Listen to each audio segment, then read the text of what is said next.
Сәлеметсіздер ме, құрметті тыңдаушылар? Қазақ тілін жеңіл әрі тиімді тәсілдер арқылы үйренгіңіз келе ме? Ендеше біздің арнамызға қосылыңыздар.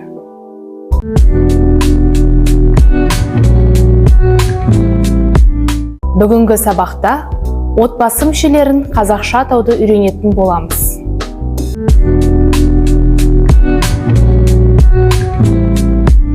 Сабақты тыңдалым әрекетінен бастаймыз. Бейнероликті мұқият тамашалаңыздар. Менің отбасымда 6 адам бар. Олар атам, әжем, анам мен әкем, мен және қарындасым. Менің отбасым үлкен әрі тату. Жаңа сөздерді меңгеру үшін мәтінде кездескен сөздерді орыс тіліне аударамыз. Менімен бірге қайталаңыздар.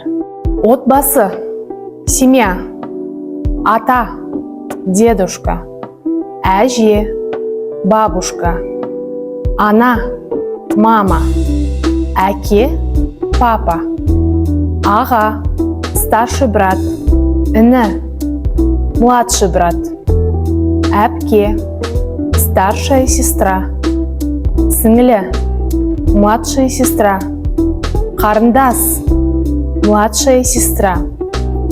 Олай болса, сөздерді толықтай меңгеру үшін бірінші тапсырманы орындаңыздар.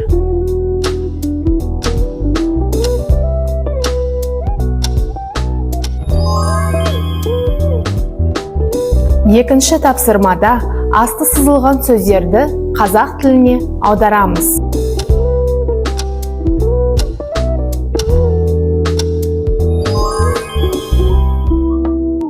Соңғы тапсырмада тірек сөздерді пайдаланып, сөйлемді толықтырыңыздар.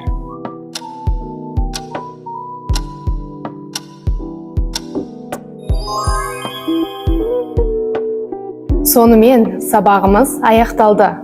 Бүгінгі тақырыпты тыңдау, қайталау, оқу әрекеттері арқылы меңгере білдіңіздер деп ойлаймын. Тапсырмаларды мұқият орындаңыздар және де күнделікті өмірде пайдалануға тырысыңыздар. Келесі кездескенше сау болыңыздар.